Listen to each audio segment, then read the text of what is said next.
Milton হাসতা একটা বান্দর 5 pass কইরা ক্লাস 6 এ একদিন গেছিল। আহা, এই লইয়া তার কি অহংকার, ওর লগে কথাই কওয়া যায় না। না, এই জীবন আর ভাল লাগে না। গ্রামে সব অশিক্ষিত, আমি শুধু শিক্ষিত। সারাদিনে এত কাজে ব্যস্ত থাকি, একটা শরীর কয়জন রে দেওয়া যায় কন? মাঝে মাঝে মনটা চায় অগরে কই নে শরীরটা 2 ভাগ করে লয়ে যা, তাও শান্তিতে থাক। আপনি কতদূর পড়াশোনা করেছেন? এটা তো এই গ্রামের সবাই জানে। আমি ক্লাস 5 পাস কইরা 6 এ একদিন ক্লাস করছি, ফেরেস বইয়াছিলাম।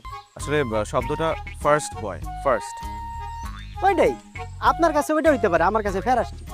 না না, আচ্ছা আমি আপনাকে গ্রামের মানুষদের সাথে কথা বলতে বলেছিলাম স্কুলের ব্যাপারে, এবং একটা রেজিস্টার খাতার কথা বলেছিলাম, এনেছেন? এই যে আনছি। Thank you. এই কি জাস্ট এই কজন?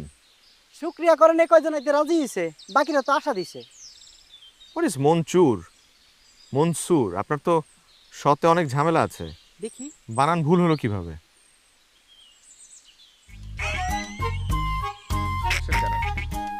আরে আমি তো আপনারা টেস্ট করছি যে আপনি কত বড় শিক্ষিত। আমি যদি কামে ফাঁকি দেই, এর লগে আপনিও কামে ফাঁকি দিবেন কিনা এটা জানার লাগে টেস্টটা করছি।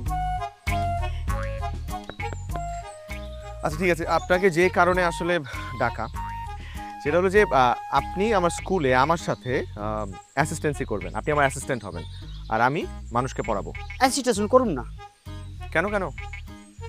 আমি এই এলাকার সবচেয়ে শিক্ষিত পোলা, কত কষ্ট করে পড়াশোনা করছি। অ্যাসিস্ট্যান্ট যদি করি তাহলে তৈব না, আপনি আমারে টিচার বানান। না না, আপনি টিচার হতে পারবেন না। আপনার মানে আসলে আপনার যোগ্যতা অনেক বেশি, টিচারের থেকে আরও বেশি কিছু ডিজার্ভ করেন। তো আমি বলতে চাচ্ছিলাম আমি পড়াই, আপনি আমার অ্যাসিস্ট্যান্ট হন। আচ্ছা আপনি যদি করতে না চান কোনো প্রেশার নেই, আমি অন্য কাউকে দেখছি, এই জবটা আমি অন্য কাউকে অফার করবো, সমস্যা নেই। ভাই আমি 4 বছর ধরে বেকার, এত শিক্ষিত একটা পোলা চাকরি পাই না, মানুষের কাছে মুখ দেখাতে পারি না। বেতন কত দিবেন আপনি আমারে? 10,000। 30,000 টাকা। 30,000? হুম। এই জবের জন্য 30,000? আরে মাইন সে জানবো 30,000, আপনি আমার 10,000 টাকা দিয়েন। Okay, so let's take the first initiative to decorate our temporary school.